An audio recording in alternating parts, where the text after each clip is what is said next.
You ready? Yeah. Remember, this is your camera time, dude. Episode 8.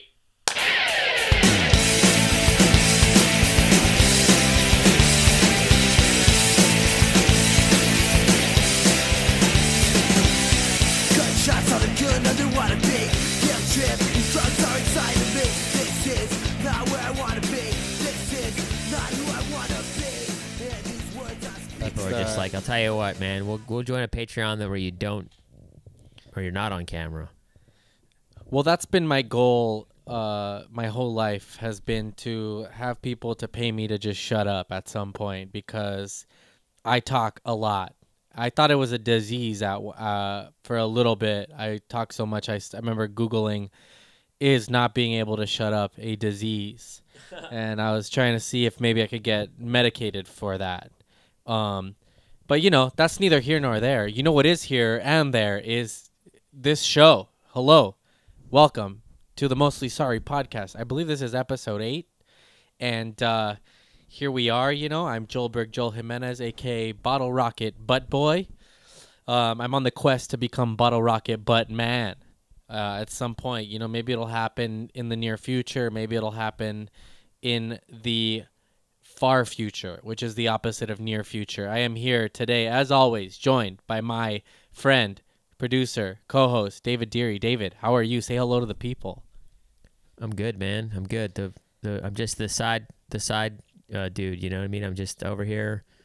It's all about the Bottle Rocket Butt Boy, man. I'm just, one day I'll be like, I know that guy, Bottle Rocket Butt Boy. Dude, you won't even believe this, but I produced a podcast with Bottle Rocket Butt. Well, he was Joel Jimenez back then. Yeah. Boy, it really blew up. Wow. I don't know if you meant to do that as a joke, but that was a solid 10 out of 10 in my dad joke book. I don't joke, son. Wow. Yeah, I mean, you seem pretty calm. It's funny. You ask me about my mental health all the time. I figure I don't really ask you how you're doing very often, David. I know you just got done meditating. How are you feeling?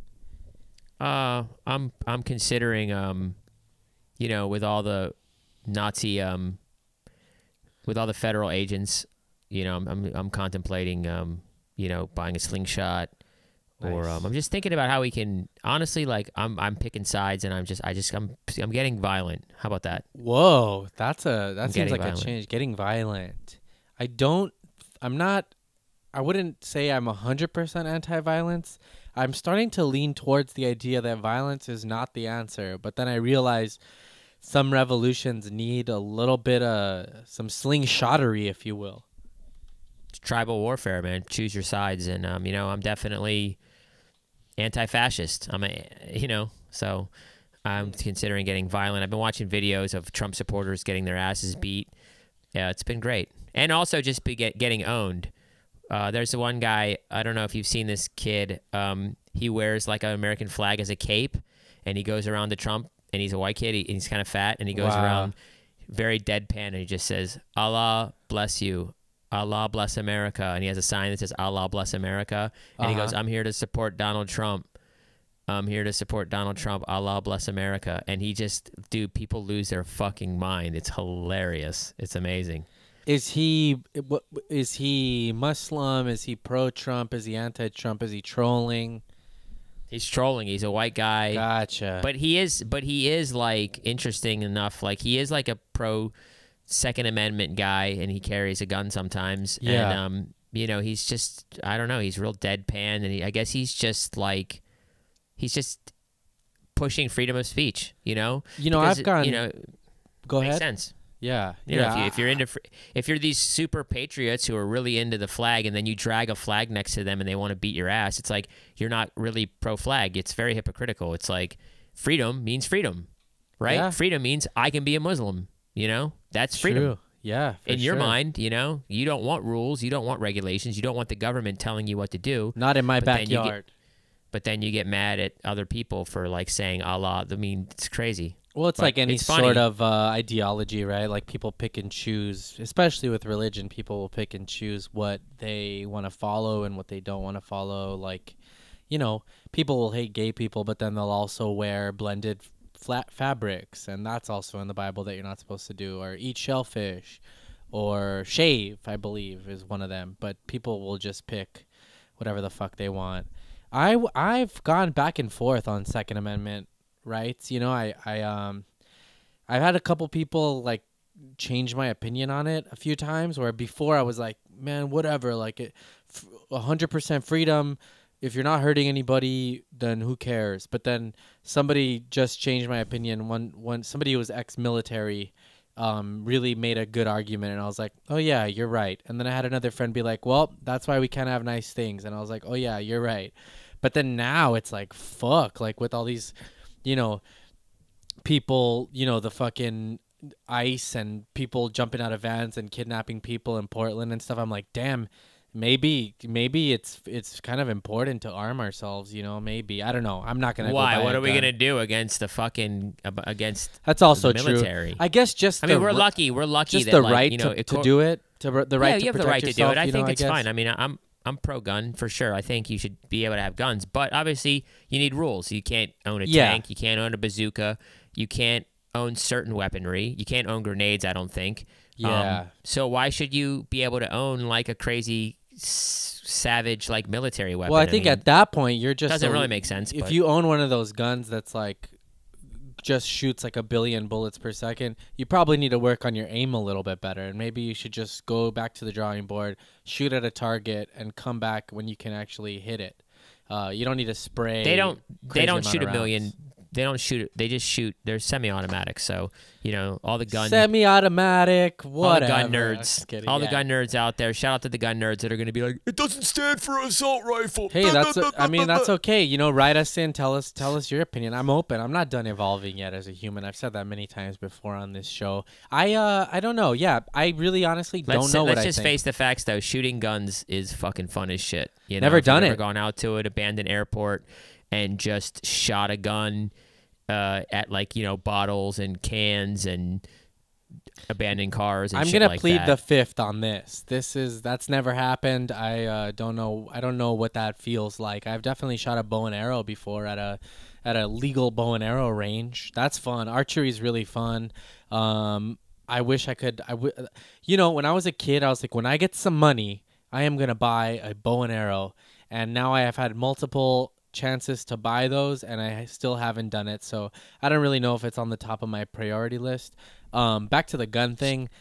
Go ahead. Strangely, I've been looking at bows on Amazon lately because I've been watching a lot of like, I watched that show Alone, and the guy yeah. shoots a moose with a bow and arrow with an old school like Wow. compound bow. A Not a compound. recurve. Yeah, bow. recurve bow. Damn. Yeah, yeah. That's fucking Yeah, he ill, killed- man. Oh, spoiler alert! Sorry about that. That's a cool show, but yeah, I've heard. Yeah, I've heard. he kills a moose. But anyway, I've been looking at lots of videos on like how to make a bow and arrow from bamboo and buying them, and they're like, you know, $100 you could probably buy like a pretty decent one. If we open a restaurant in sometime in the future, I don't know why we would do that, but who knows? You know what? You guys believe in my dreams sometimes more than I believe in them. I've said that before as well.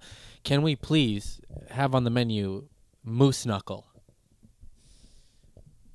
Yeah, I guess so. Cool. It doesn't even Anyway, have to- Joel, yeah. Okay, sorry. forget about, you know. Let's Wait, we're before we do getting- damn. this, let me Yeah, just yeah. say, because you know, Second Amendment, controversial topic. I want to sort of make it clear that I'm a complete idiot. I have no idea what I'm talking about. I've never owned a gun. I have no. No I don't even one live in a does, place Joel. where I would need it. And also, the more I think about it, it's like I don't know, with my mental stability, I don't even know if I'd like to have one in the house, because God knows, you know, I just don't think I would enjoy having that around. But honestly, I'm sort of sure that I support your right to own one. You know, I don't even know that. You know, school me. Let me know what are the pros and cons. Maybe next time we'll read some emails. We do have an email, mostlysorrypod@gmail.com. Go ahead, write us in if you're pro-gun, if you're anti-gun. Make your claim, make your argument, and maybe next time we'll talk about it. But back to you, David. What were you gonna say? Well, I was gonna say, you know, we always start this podcast off the same way. Today's a little different, but generally we like to start with me asking you about your mental health, and we call it the Mental Health Minute. We usually have, sometimes we'll put a jingle up there. You Nice. know, Somebody send us a jingle. If not, I'll make a little one eventually. emoji. Yeah. The mental health minute. Minute. Oh. Wow, that was very. I think that's it. That was very Dougie Fresh of you. I think that's it. I think we got it. So how's your how's your mental state? You know what? Today it's pretty fucking good. And honestly, there's shit going on in my life, you know, like took my dog to the vet recently. He's got some issues, and the doctor called today to break down these issues. It's fine. It's nothing super serious. He's just old. And sort of, you know, the issues that come around with being old. He got his eye got fucked up a few months ago, where like we were almost gonna have to get his eyeball taken out because pressure was building in his eye, and so I went to go get his eye pressure checked. Everything's good there. It seems like we're not gonna have to take the eye out. Plus, they said like at this point in his life, a surgery like that would be pretty traumatic at his age. Like it's not necessary. So I'm gonna take him. They said bring him every 4 months to sort of check the eye pressure. But then we did some blood and urine tests, and they just came back. He's just got some stuff, so I gotta go pick up some medicine for him. My point being, shit isn't just like perfect today, but I feel equipped to handle it. It was weird. I've been meditating. I believe today was day 27 or day 28 of meditating in a row, and I was driving today to go buy a mouse to feed my snake. I have a pet snake. Yes, I'm that guy. I have a snake, a cat, and a dog. It's a fucking zoo in this place. And on my way to go do that, I was like sort of just being present and stuff, man. And I shit you not, and I need to stop qualifying these wonderful moments in my life by going like, I know it's cheesy. I just did it kind of on The Secret, even though I'm trying to say I'm not doing it. I was in my car and I was like almost brought to tears by the fact that I was actually having a moment of peace today. And it was really nice. I was like, damn, like everything's not perfect, but I felt equipped to feel good today. It was fucking really nice, dude. And I woke up early today. I meditated before I got my day started. Then I showered and all that. And I think that, I don't know, through breathing and trying to be present in these moments, like even right now, I feel maybe the most present that I've ever felt like on this show. It's just been good, man. It's been life-changing, to say the least. And that's just at this moment right now. Who knows? Next month, I might throw my phone out the window and curse the name of meditation as a practice. But right now, I'm saying I'm feeling pretty good today. So yeah, dude, it's been good, dude. It's definitely made me just more aware. I find myself just saying more and more sort of shit that people would roll their eyes at, but like I feel it as like a truth to me now. That's like it's just been real beneficial, man. It's been good, and my free trial was almost up, so I emailed them because it says on their thing that if you can't afford it, that they'll give you a free year. They gave me a free year, and that was I felt so excited that I didn't have to quit doing this practice, and I felt really good that they're doing that for people. So if you're interested in meditating or whatever, hit us up, because me or David can give you a free month for the Waking Up app. They are not a sponsor. I've just been doing it, and it's been really nice. And before, remember, I was like terrified to do it for a long time. Like now when it's over, I'm like, oh, I'll do more. Like I wish I could do more, because it's sort of like a vacation from your shit for like 10 minutes, dude.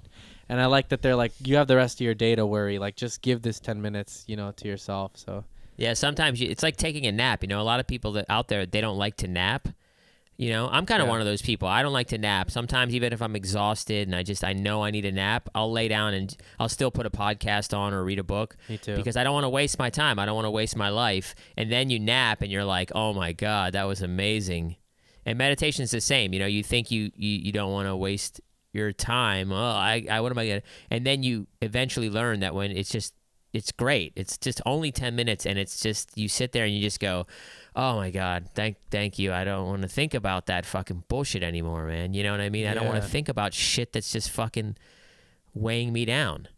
Yeah, just all these thoughts. I wrote They suck. a note earlier that like I was in my car sort of thinking about, I got sad the other day for some reason, and I was like, why are you being sad? You know, they have you like identify where those feelings are coming from or like what it does to your body physically.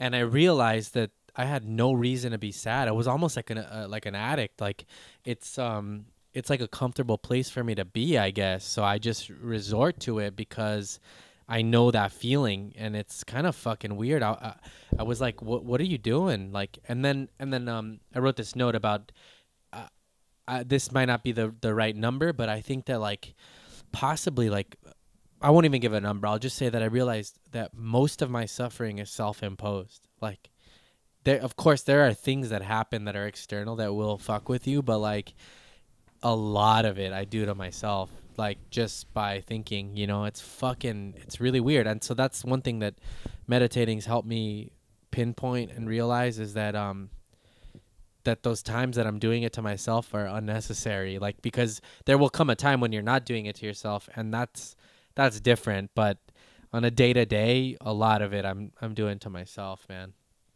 It's weird. I don't know. You know. Yeah, man, it's just, I don't know, man. It's what it is. I think that's why a lot of people deny racism, because they know that, you know, people can change and people can, you know, they can pick themselves up, and it's a mental game, and you can make a change in your life, and you can do great things, and you can succeed, you know. But yeah, we all do it. Everyone does it.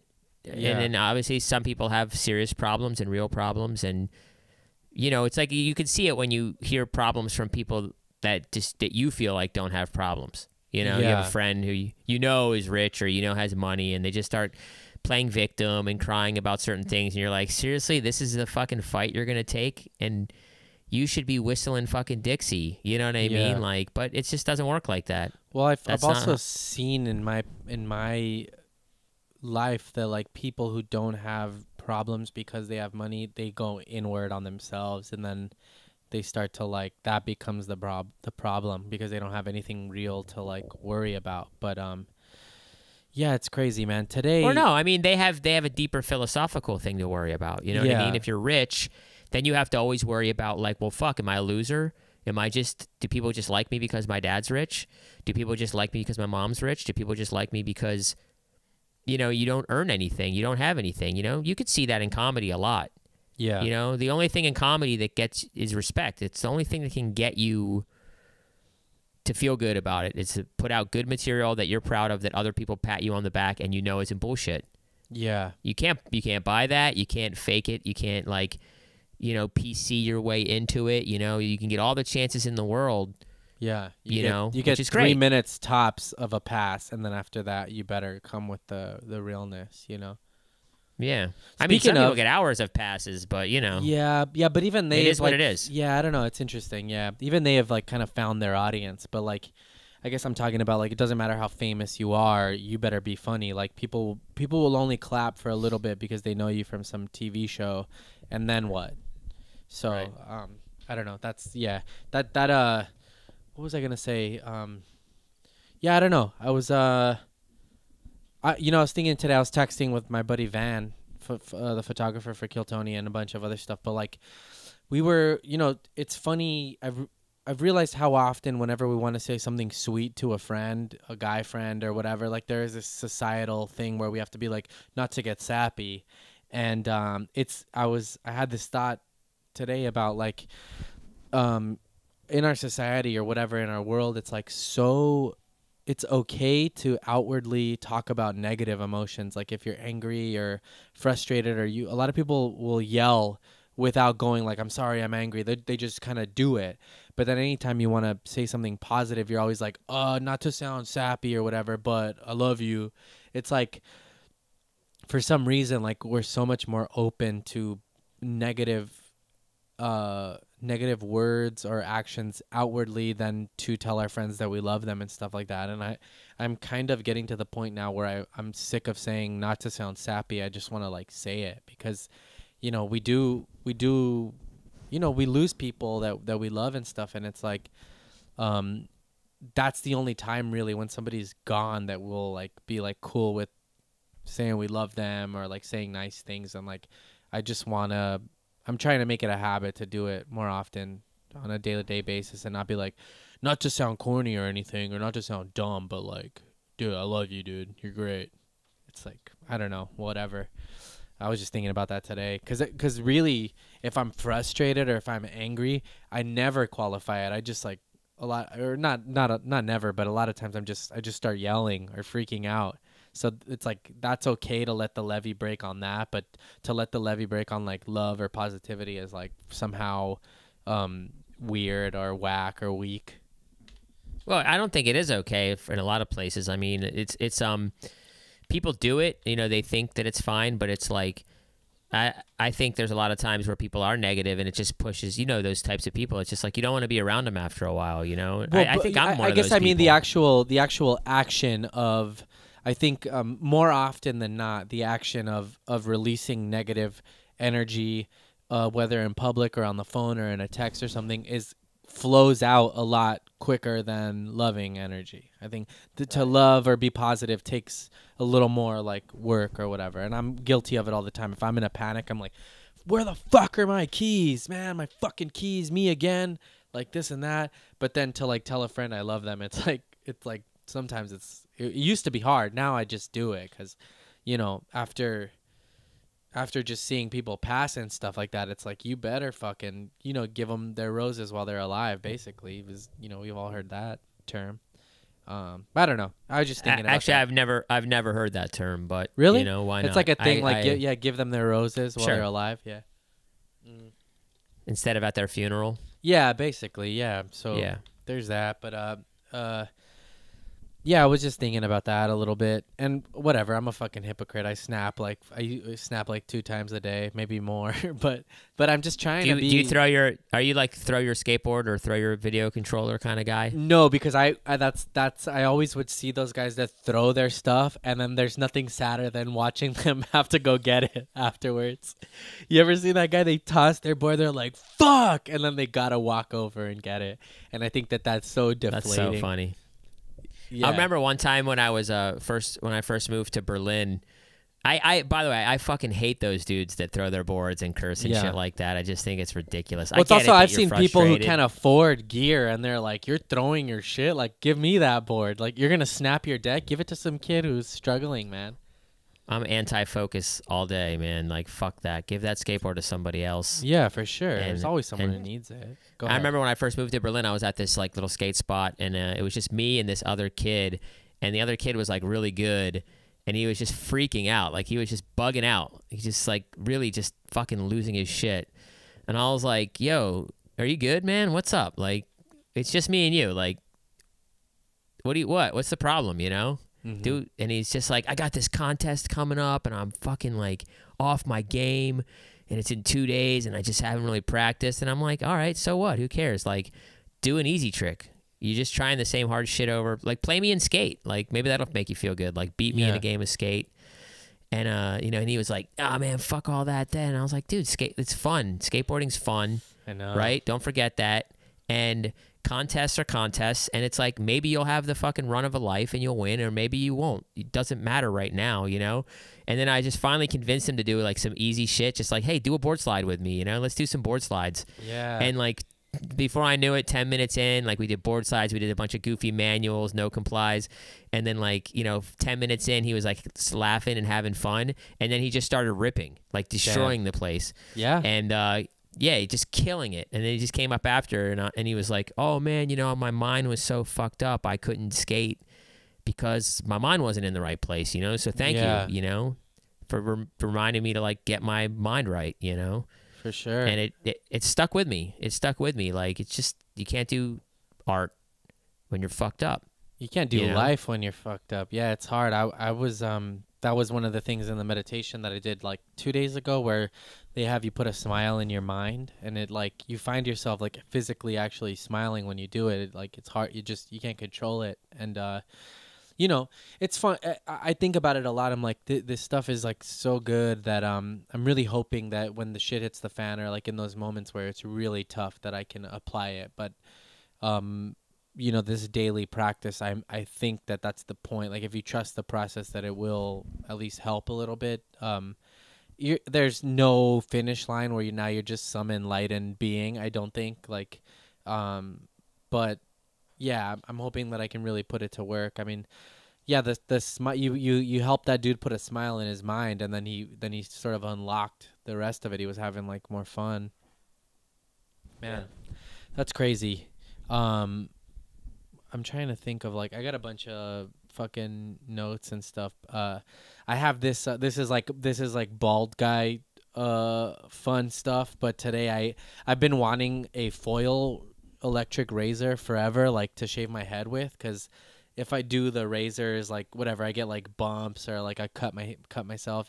But one time I went to a barber shop and one of the barbers like wasn't licensed to do a straight razor shave, because when I used to just be lazy, I'd go to the barber and have them do it, because they can fucking do it really good where it's like smooth all over, because my hair grows in 8 different directions. And I heard them talking about some guy who like wasn't licensed to use a straight razor, and when and you know, like that feeling at the barbershop, you're in line and then the guy you don't want is the first one to finish and he's like, come on, and you're like, fuck, I guess I gotta go to this guy. So I sat in his chair and I was like, did I hear something about you like not being like you can't use a straight razor? He's like, yeah, but I got this like this foil shaver and actually it cuts closer than a razor. And in my head I was like, bullshit, like shut up, like straight razor is the best. But he used this thing and it was fucking sick. My head was so smooth, and so I wanted one forever just because it just seems easier to use it. So finally, 2 days ago, I finally ordered one, and I get it today, and so I'm like pretty excited about that. So maybe I'll do a review of that on the next show. My cat is just waking up from a nap right now, screaming at me. So if you hear something, he's eating. But I'm pretty stoked on that. So maybe I'll shave this cat with it. I'm kidding. Are you gonna use it on? Are you gonna use it on your my piece? Your ass crack when you shoot the bottle rocket out of it? You know what? If it works, yeah, maybe we're gonna try to keep that spot smooth. You know, I have some of that gel that they put on stunt performers, like when they're gonna like light stuff on fire. I have a bucket of it. Maybe that's good. It's in my garage. Maybe I'll. Oh man, you're giving up all the info though. You know. Nah, it's all now good. Now people are gonna be like, man, fuck that. Fuck that fool. Fuck you to them, I say. I will protect my ass and nether regions by any means possible. If you're going to shoot like, 20 bottle rockets out at a time? I mean, yeah, you might want to use the gel. 20's a lot. Oh, you know, I like how you keep up in the game of how many we're doing. Wouldn't it suck if like the gel was sticky and that's what held the bottle rocket in my ass? And then the bottle rocket stayed in your ass and they just like exploded and you went crazy and it was hilarious? That would be such a bummer.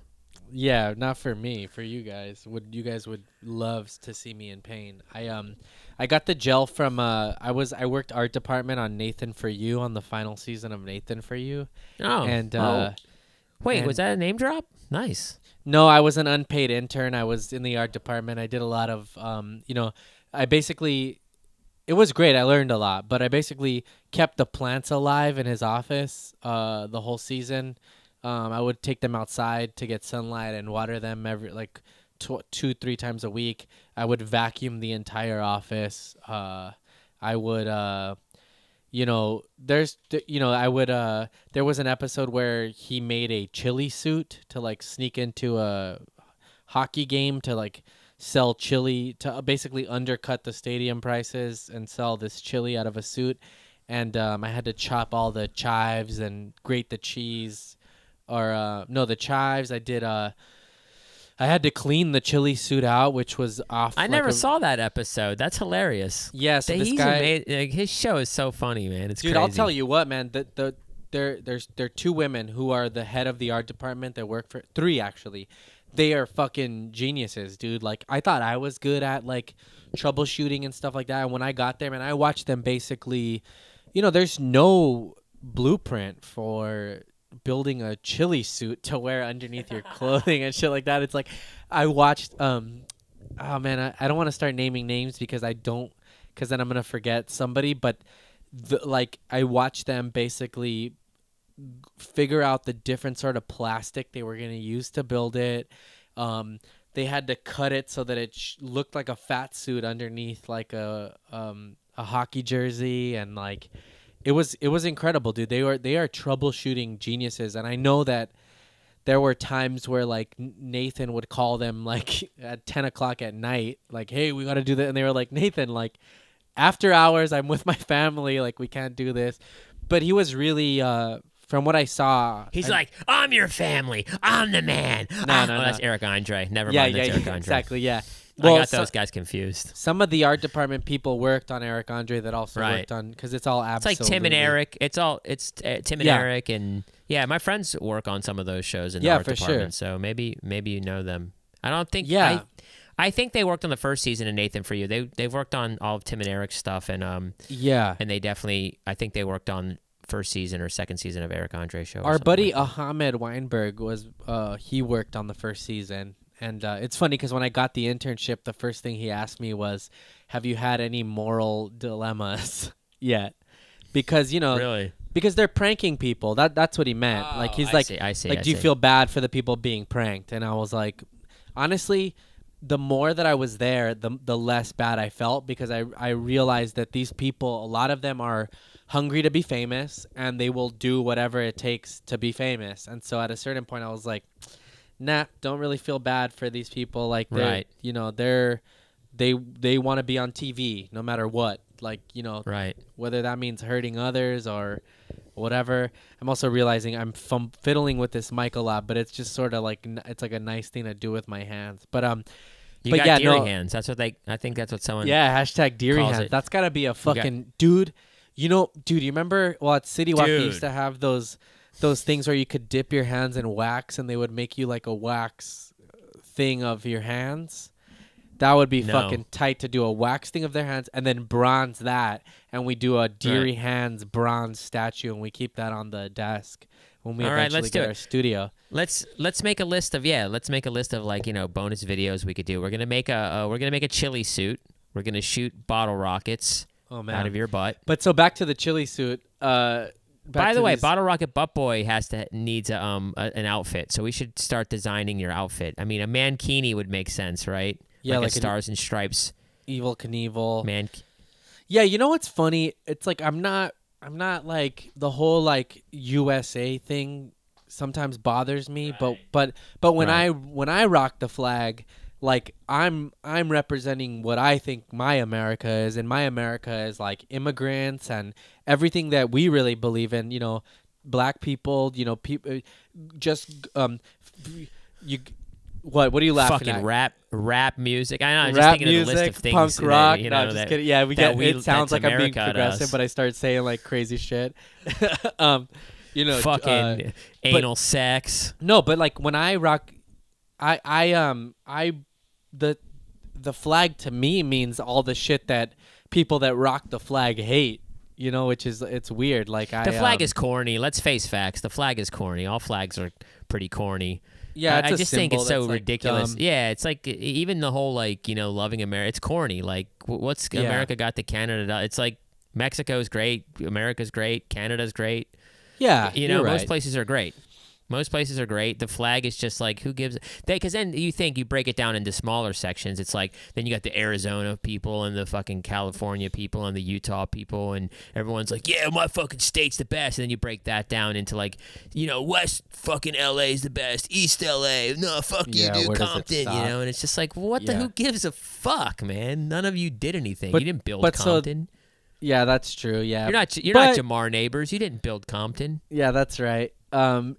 But I do think there is something cool about. I'm really proud of like where I'm from. Like I will rock the fucking Frogtown thing forever, or Northeast LA, and it's like honestly, the people I grew up with, they could give a fuck less if I it's like I didn't even have the best experience here with whatever, like the people from here growing up, but it just kind of did make me who I am. And then now that it's like gentrified to a pulp, I even more want to like sort of rock that. I remember they had a Halloween party in some warehouse here, and it was just like everybody who was a gentrifier like at the party. And I remember I was just walking around. I remember I must have said I'm from here a billion times because I had to like let them know, or like anytime I go to the sandwich shops that open here or the stuff, it's like I'm like yeah I'm from here, man. I grew up here. I gotta let them know just so they fucking know what the fuck is up.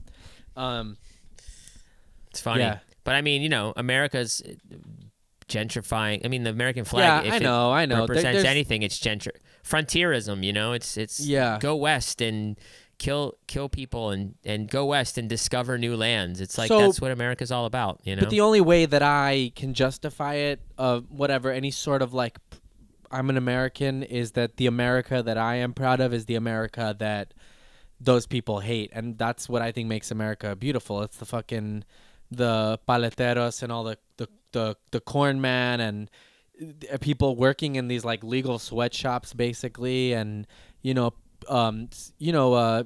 community what do they call it, what was Obama before? It was a community organizer. Community.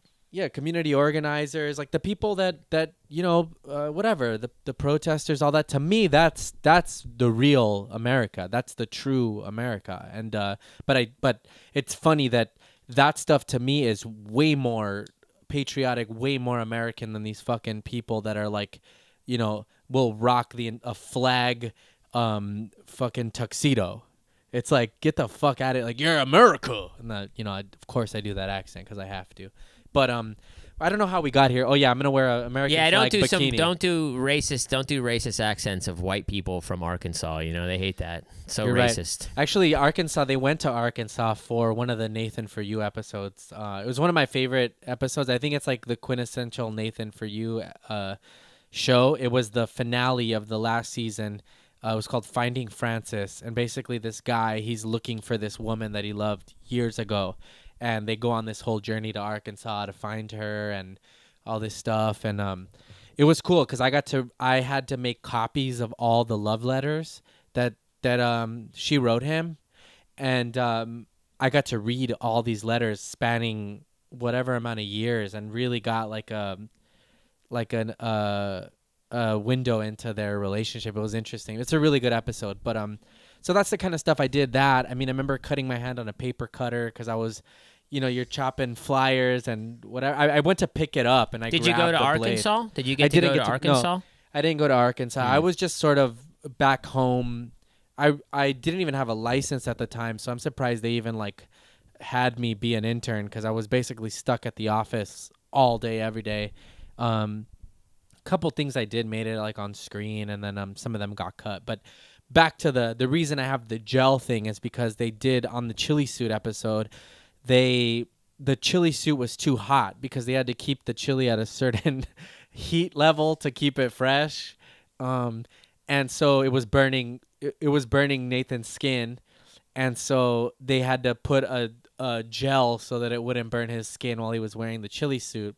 And I remember the day they were testing the gel, so they had like a fireman and like a safety expert, and they talked to the whole crew. Like, basically, if you're not a part of this, you got to get out. It was just the people, the bare bones minimum, the people that had to be in there. They put the gel on Nathan's privates, like over his like dick and stuff. He was wearing like boxer briefs or something, and they held a blowtorch to it, and so he's just there like going like like taking the blowtorch thing. But so at the end of the season when they wrap, like, they give stuff away to the crew. Basically, they're gonna throw everything away, but if you want something, you can have it. And I was like, I'll take the burn gel. So I have a bucket of burn gel somewhere in my garage. You're like, eventually I'm gonna want to do some backyard wrestling. Let's get this burn gel. Yeah. Also, I mean, that would be a cool thing if people are fans of the show and you have questions about the art department. Shoot me a message. I did sign a non-disclosure agreement on certain things that I can't talk about, but I think that's the weirdest thing, isn't it? Aren't those NDAs so weird? Like everyone that worked for Jeffrey Epstein signed an NDA, and it's like, wow, isn't this weird? Here's what happens is like, if you talk about kids though. Well, that's fine. That shit seems like it's not even legally binding. Like, if you commit a crime, your NDA is bullshit to me at this point. Like, the Nathan thing was basically... but that's weird. The Nathan thing was like if we took photos on set or like stuff like that, like we couldn't we couldn't post them till after it premiered because they didn't want to. Because then you're fucking with the premiere. Then why would people watch it when they get it for free already? Yeah, of course. Or whatever. So it was Yeah, that of sort of course, thing. obviously. It wasn't some crazy thing, but yeah, man, I got a bunch of stories for that. I there's one where they're trying to take down Uber. Like they get these taxi drivers to take down Uber. They create like what's it called? A cell, a splinter cell. Is that what it's called? Whatever, like an internal thing. That will, Yeah, Splinter Cell. I guess think that it's called makes sense. You know, Splinter Cell. I can't remember, but Splinter Cell. basically they get all Should I these look it up? Guide, you keep talking. I'll look it up. they get all these cab drivers to basically Nathan's playing like a fake like anonymous character, like the guy, like the dude from V for Vendetta mask sort of guy, and he gets all these cab drivers together in this like they meet at this like in this preschool classroom to talk about how they can take Uber down, and a sleeper cell. That's it, sleeper cell. Sleeper Cell. Yeah. So he has them come in, but like, you know, we decorated the preschool room. So like the names on the closet, like my name is like one of the cubbies as like a preschool student. Like the art department people, we put our names, you know, like Joel, Zach, or Carolyn, who's one of my friends who worked on it. But like, but their thing is they're gonna join Uber and be the worst Uber drivers. And then that way the Uber, like the rating goes down. It was just some you know, he does these like really roundabout ways Right. to take down a whatever. And one of the things was like they did a survey of like what makes Uber drivers get bad reviews. One is like foul smell or like loud music. So they would play Mambo number 5 like over and over again, like at loud in the cars. Or there was this fart spray that it smelled like poop, dude, like dry poop, and they sprayed it into these baggies, and the baggies would be released in the Uber cars, and I had to test the smell, like, so I remember, dude, like gagging, and then after I had to like clean the jars out with the stuff, and it was disgusting, dude. But I met a lot of cool people on that show, really really great people, dude. They work really hard and long hours. My buddy Tony, who he's a set dresser, so he basically takes pictures of stuff to make sure that it's that the office is like in continuity for the next thing or whatever. And just a great staff, dude. They really like go above and beyond. And I was working for free, but I loved the show so much and believed in it that it was like I didn't care. I would work like long hours, and I guess the agreement like to work for free, the only legal way they could do it is like if you're learning, and I really did learn a lot on that set. So it was really cool, man. I got to go to like the premiere and then the season finale. Like the premiere was like at the Vista, and then they had a like open bar at the fucking at El Cid was like one of them, and then they had a like a rap party at the Friend Bar. That was open bar. That was fun. And the DJ played Mambo All right, number Joel, 5. we get like, it. You're a Hollywood guy. You're a No, Hollywood no, guy. no. You're out there. You're doing it. You're No. out there. You're I'm experienced. no longer doing it, dude. I fucking. You're like one time there was an open bar and fucking so many C+ comedians. Can I finish were my there, story and- here? I'm just kidding. I'm sorry. I love you. For all the people that say David talks too much, I encourage him to do it. How many people say that? Never I mind that. That's not important. We'll talk about that next show. No, but and then they had another like a finale screening at the fucking that theater in Westwood that's in Once Upon a Time in Hollywood.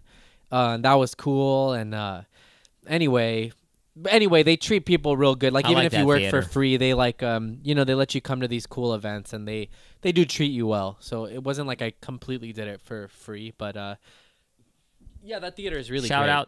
Shout out to Nathan for you. Great show. Yeah, but if you guys We got love your questions crew. about the last season, you know, maybe I could answer them if I'm not violating the non-disclosure agreement.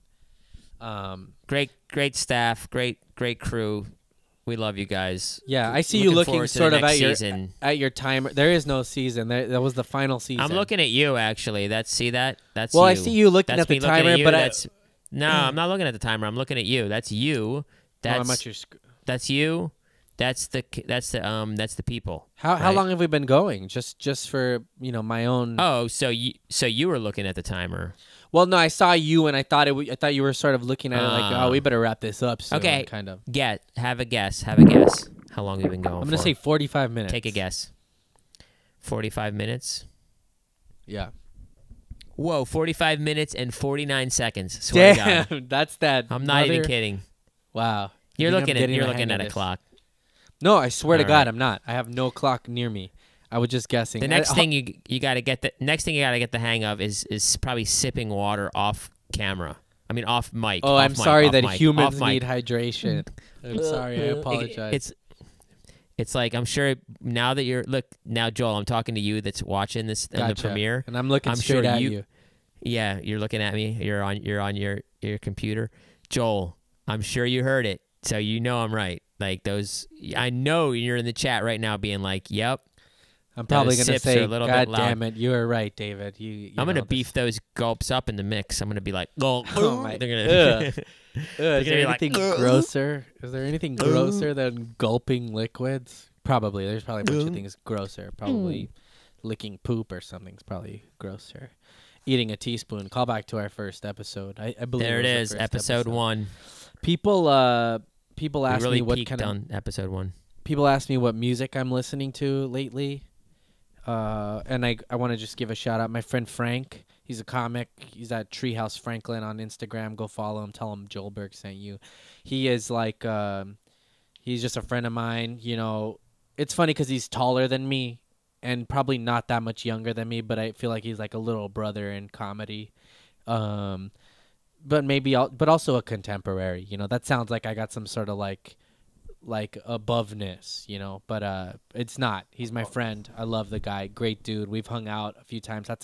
Had allegedly some crazy nights together. But I never know what like the kids are listening to. This is why I bring up that he's young. I never know what's like the new shit everybody's listening to, cuz like, I'm always listening to the same shit I've always listened to. I'll throw on my Spotify and it's always the Ramones, Misfits, Black Flag, Bad Religion, Gangstar, Public Enemy, Ice Cube, A$AP Rock, shit like that. Just the stuff I've listened to forever. But I'm like, damn, sometimes I get tired of like revisiting the same shit over and over and I want new music. So Frank's always posting like good shit on his Insta and I'm always screenshotting it. And one time I was like, yo man, I need you to like make me a playlist someday. And he did it. He sent it over to me and it's fucking good. So I've been listening to that. He titled it Sanguis, which is, it's funny because that's an inside joke between me and my girlfriend. We have a character named Mr. Sanguis, and Senor Sanguis is my father. But that's just how Mexican parents say sandwich. My dad's just called it a sanguis forever, like quiero un sanguis. And somehow he titled this playlist Sanguis, and I don't even know if we ever had the Sanguis conversation. I don't know. I don't know if it was just he just called it that, or if he had heard me say it, or if we had talked about it. Can't remember. But so I found that serendipitous. But anyway, the playlist is awesome. It's so good that I actually subscribed to Apple Music for an extra month to access that. But so some of the songs off of that that I like are this song called Hell and Back by, I don't know if it's a solo artist or a band called Bakar, Bakar. I like it. It's got a great bass line. Guy seems British. He seems like he has an accent on the song. So Hell and Back by Bakar. There's another song called Guy by Remy Wolf. Just a chill, good song. I like it. And then West Coast Love by a band called Emotional Oranges. Don't love the name. Gotta just say that. That sounds like a band that Meadow Soprano listens to, like her dad's like, what the fuck are you listening to? And she's like, it's the Emotional Oranges, Dad. They're the newest band. Like, it sounds like a fake band name, but the song's really good. But and I've heard young people mention it before, like, have you heard the Emotional Oranges? And I just roll my eyes at them, like, fuck off. Let me guess what it sounds like. I'm gonna guess that it sounds like Mac DeMarco. I would say that the sound is similar to that, but a little more funky. And I'm gonna guess that these are POCs in this band, a little more funky, got a little more soul to it. But I swear to God, if I see it and they're like a full white band, like from Sweden or something, it will blow my mind. Should I look it up? Shout out to that. Yeah, look up Emotional Oranges. Yeah. So Bakar is a dude. Just to let you know. Okay, Bakar is a dude. Is he from Britain or some sort of English? Better known as. Yeah, he's British singer. The genre-spanning guitar band led by a frontman determined to write a new narrative. Indie rock. Cool. So what was the other one? Emotional Oranges. Yeah. Wait, yeah, okay, let's do that one, and then we'll do Remy. I believe Remy Wolf's just like a woman artist, like a singer, sort of. Emotional Oranges. Here we go. Images. It sounds, I mean, the name, don't love it. But then also, Korn is a bullshit name too. I guess at a certain point, the band makes the name. Now we know Korn as a band. But go ahead, hit me. I'm going to guess they're from South Central. They're from Baltimore. I don't know. Oh, no, you were right the first time. They're an R&B group from Los Angeles, California. Wow. And it looks like they're white. It looks like they're two whiteys. Girl? Is there a girl in the band? Oh, yeah, there's a girl and a guy. Okay. They're white? No, maybe not. Okay. No. Hold up. They're she's not he is, it looks like. No, I don't know. I can't tell. Maybe she's the one that sings, so she's, you know what, dude? They're very ambiguous. Is ambiguous the word? Like, yeah, I love it. Yeah, I like my she music looks very ambiguous. Rachel.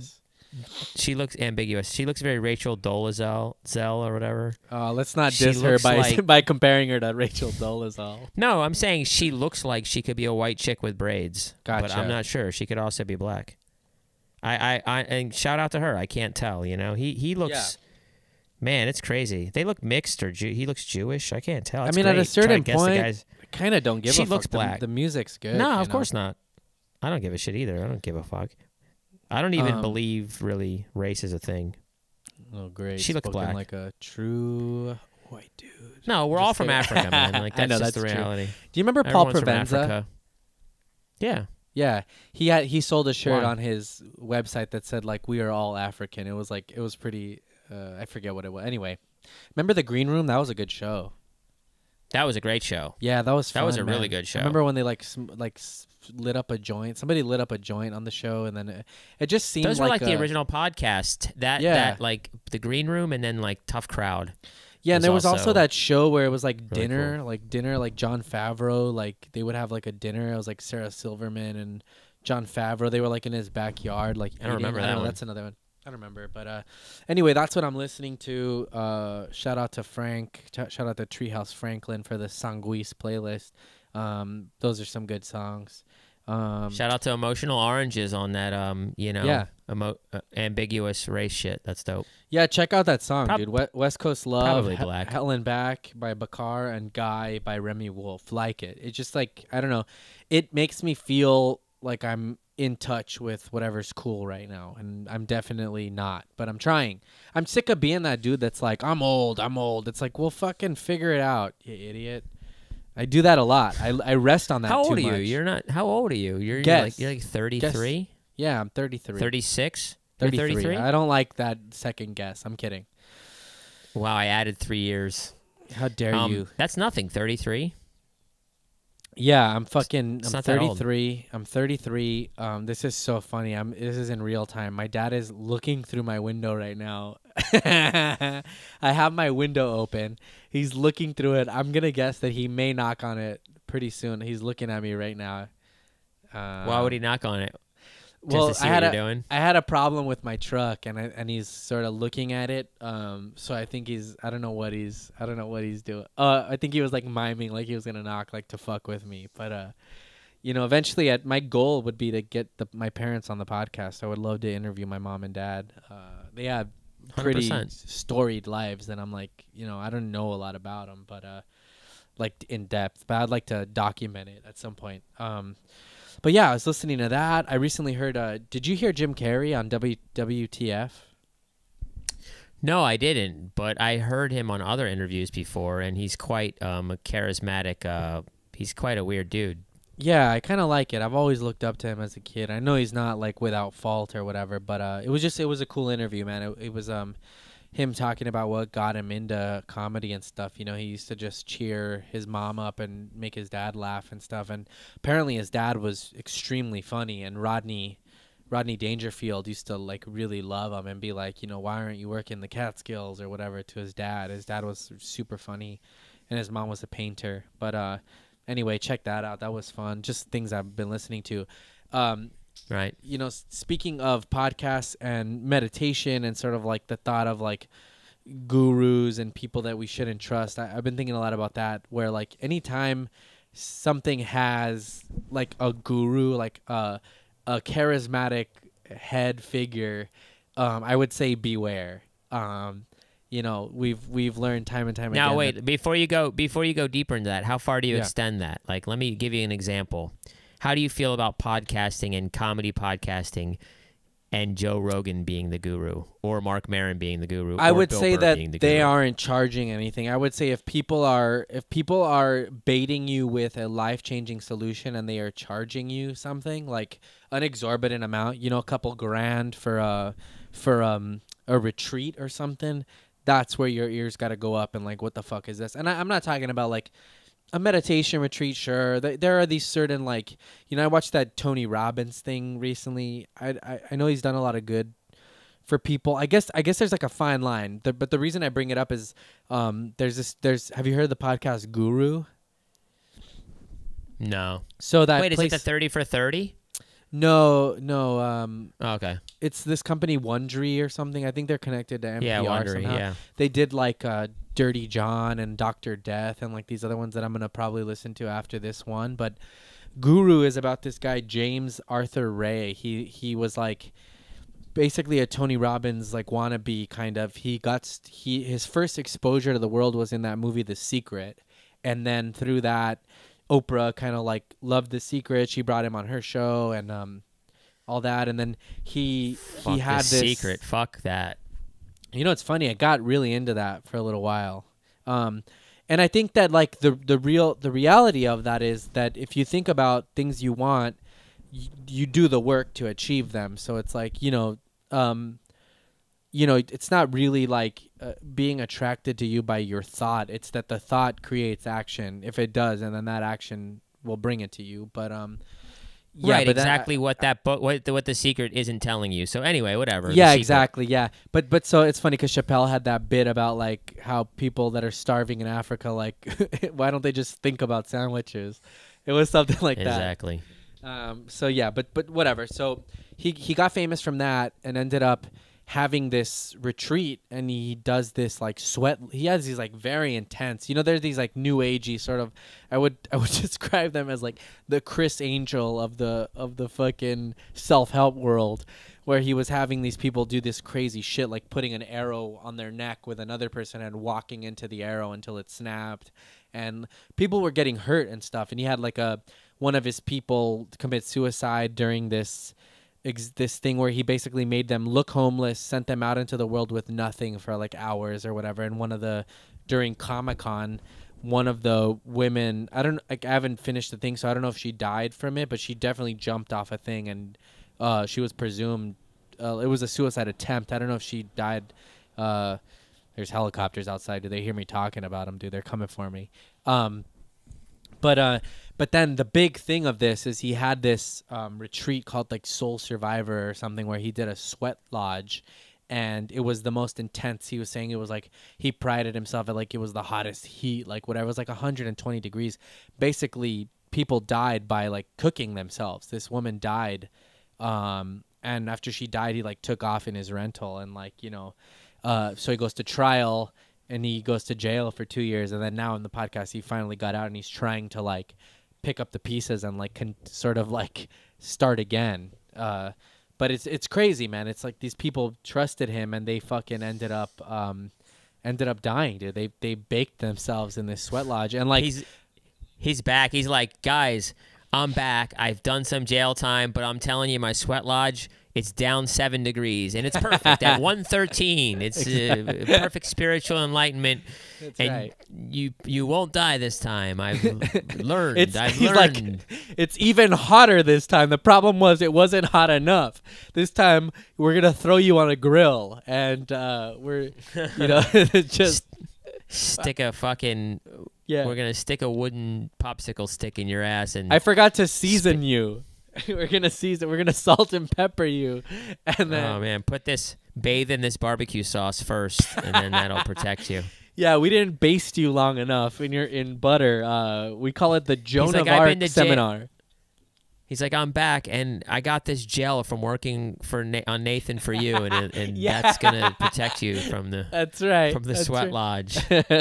That's it, dude. But You've so got it's- what it takes, Joel, to be a guru. You've got it. You've got the heat gel. That's Okay, what you need hear me to out. start your cult. Hear me out. I got that, and the first thing is we're gonna shoot skyrockets out of your ass, and if you can withstand that, then you can achieve enlightenment. The skyrocket is symbolic for who you will become if you get through this. You will shoot into the sky, and don't worry about the explosion part. That's also symbolic. That's a explosion of your past self. You know, you are, and then when the bottle rocket yeah. hits the That's ground. perfect. When the bottle rocket hits the ground, that is symbolic of the death of who you once were. And welcome born to my again. I am the ministry of bottle rocket butt boy. Beautiful. Stupid. Dumb That's shit. beautiful. Okay, so that we talked about that. I you know what I realized last night while I was watching Sopranos was Meadow Soprano, mostly sorry, dude.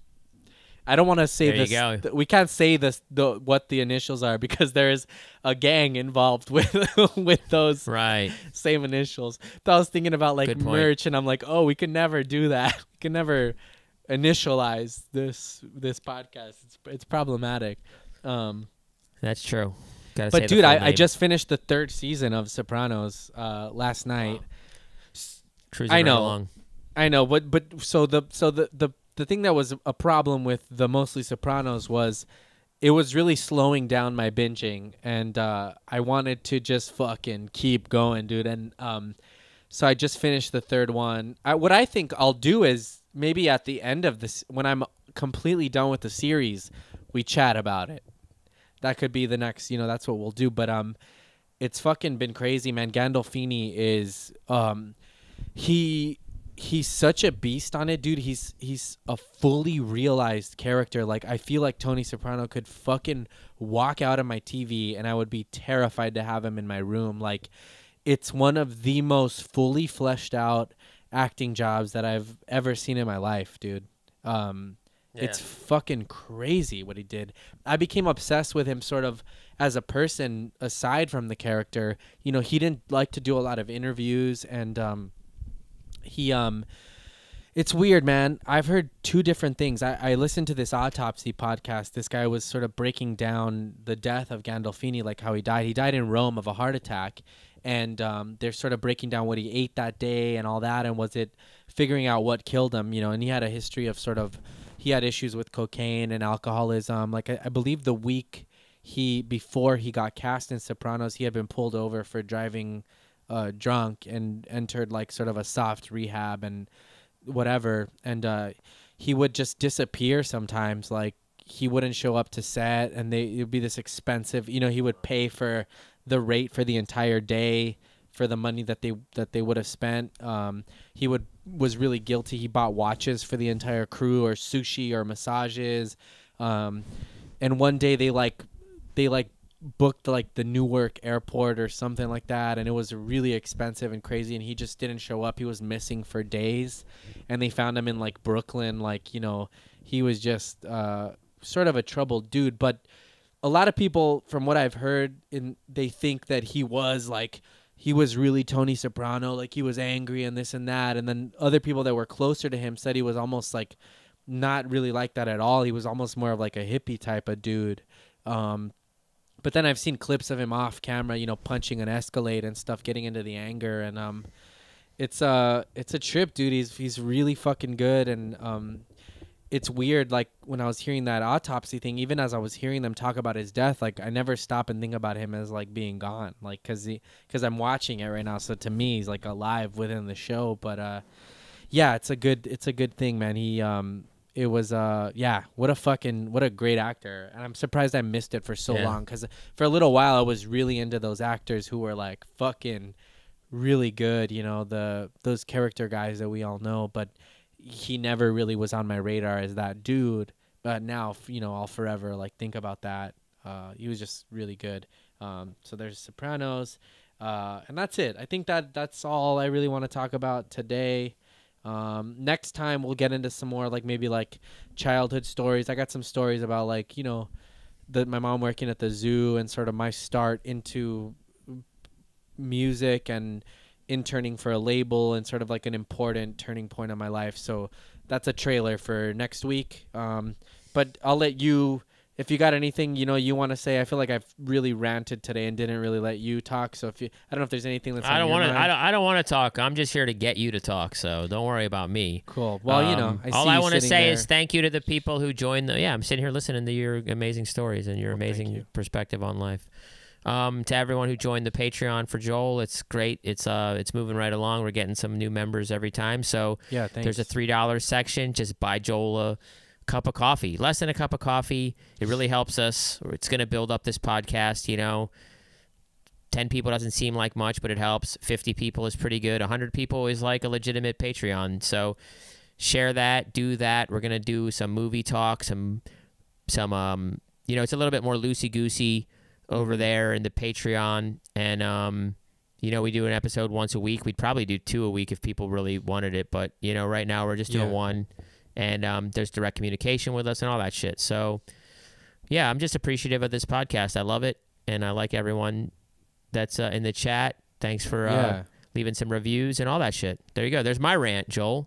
For sure. Yeah, now I'm ranting. We'll do another one of those. And so, you know, the more Patreon listeners, the better it is for everybody. And I guess I've agreed once we get 100, I will shoot a skyrocket out of my butt. And we will make a episode like a web series or something, or like an episode like a little. It scares me every time I say that. And I still haven't told those closest to me that I'm doing that. I'm sure they'll try to talk me out of it, but I've never been one to listen to those people anyway. So it's you know. Well, you heard it here. 100 Patreon members. 100. That's not that crazy. I mean, we could probably get Tony or Brian Redband to tweet it out, and you'll probably get 100 in one day. So yeah, I'm trying to.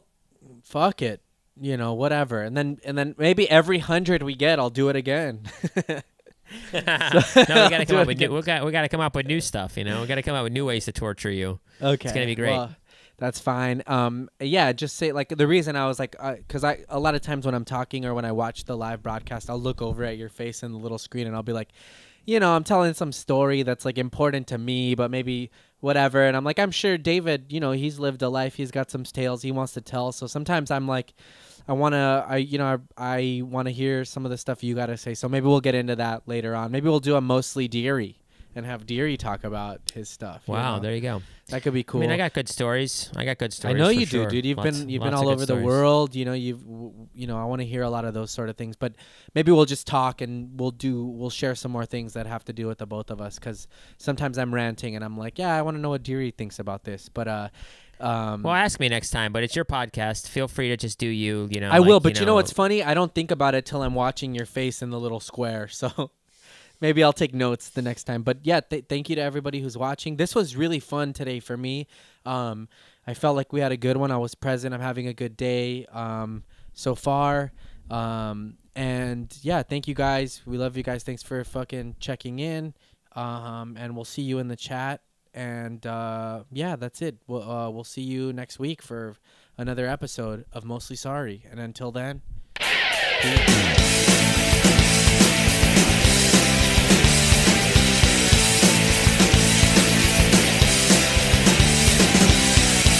shots on a gun, I don't wanna be guilt trip.